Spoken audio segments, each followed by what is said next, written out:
Assalamualaikum warahmatullahi wabarakatuh. Perkenalkan, saya Lailatul Istiqomah NIM T 2019-4027. Di sini saya akan menceritakan sebuah kisah Nabi Ibrahim beserta anaknya yaitu Nabi Ismail.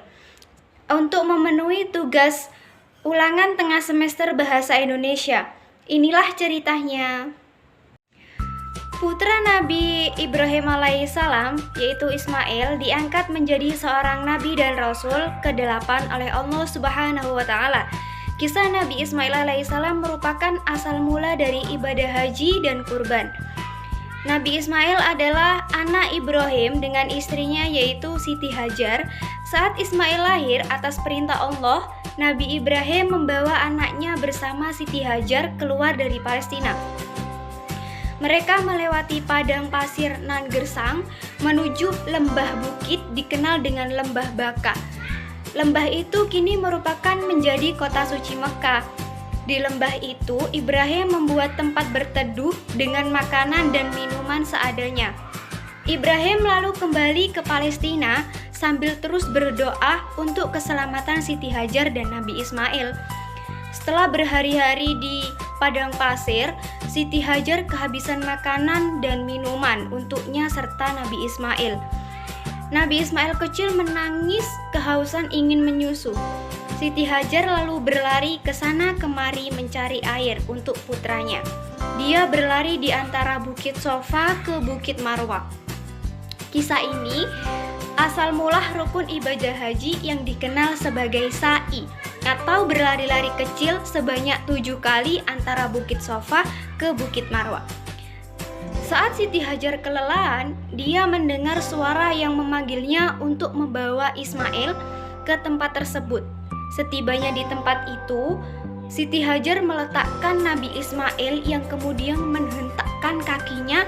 Di hentakan kaki itu muncullah air jernih yang kini dikenal sebagai air Zam-Zam.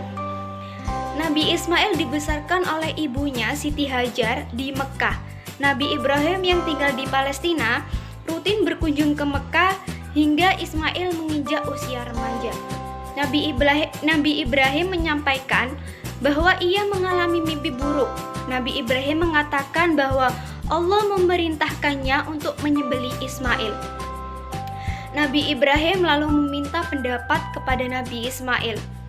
"Wahai anakku, sesungguhnya aku melihatmu dalam mimpiku. Aku menyembelihmu. Maka pikirkanlah apa pendapatmu." Nabi Ibrahim meminta pendapat kepada Nabi Ismail. Lantas dengan gagah berani, Nabi Ismail meminta ayahnya untuk melakukannya perintah Allah tersebut. "Wahai bapakku, kerjakanlah apa yang diperintahkan kepadamu. Insya Allah kamu akan mendapatkan termasuk orang-orang yang sabar," kata Nabi Ismail kepada Nabi Ibrahim. Percakapan ini terdapat dalam Quran surah As-Safaat ayat 102. Dengan penuh ketaatan, Nabi Ibrahim melaksanakan perintah Allah. Ismail meminta ayahnya untuk mengikat dengan tali dan memejamkan pisau agar tidak meronta dan kesakitan saat disembelih. Ismail juga meminta agar pakaiannya diberikan kepada Siti Hajar sebagai kenang-kenangan. Sebelum penyembelihan, Nabi Ismail dan Nabi Ibrahim berpelukan terlebih dahulu dengan penuh haru. Ibrahim pun memulai proses penyembelihan dengan menyebut nama Allah. Namun, pisau tajam yang digunakan ternyata tidak menyembelih Ismail.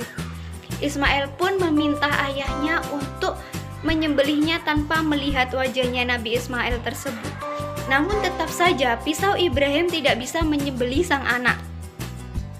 Saat itu Allah berfirman bahwa perintahnya merupakan ujian keimanan untuk Nabi Ibrahim dan Nabi Ismail. Allah lalu mengirimkan seekor kambing untuk disembelih pengganti Nabi Ismail. Nabi Ismail digantikan dengan seekor kambing oleh Allah. "Dan kami tebus anak itu dengan seekor sembelian yang besar." Bunyi terjemahan surah As-Safaat ayat 107. Saat Nabi Ismail beranjak dewasa, ia bersama ayahnya kembali mendapat perintah dari Allah membangun Ka'bah di dekat sumur Zam-Zam. Ismail dan Ibrahim membangun Ka'bah dengan penuh doa. Allah lalu mengajarkan Nabi Ibrahim dan Nabi Ismail beribadah di Baitullah, yang kemudian menjadi asal mula ibadah haji yang terus dijalankan oleh umat Nabi Ibrahim hingga Nabi Muhammad SAW. Keteladanan berbakti kepada orang tua menjadi hikmah penting yang dapat dipelajari dari kisah Nabi Ismail alaihissalam. Nabi Ismail adalah anak yang sangat berbakti kepada orang tuanya. Jika ingin mencari figur keteladanan, lihatlah Nabi Ismail.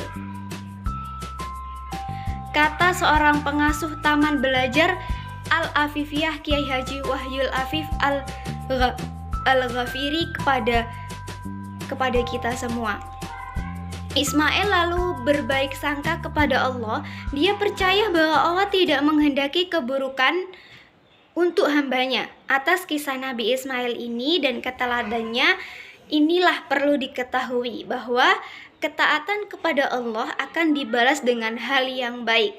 Ketaatan dibalas oleh Allah dengan diselamatkannya, tidak jadi dikurbankan. Sekian kisah dari saya, kisah Nabi Ismail dan Nabi Ibrahim. Apabila ada kesalahan dari kisah saya ini, mohon dimaafkan. Wassalamualaikum warahmatullahi wabarakatuh.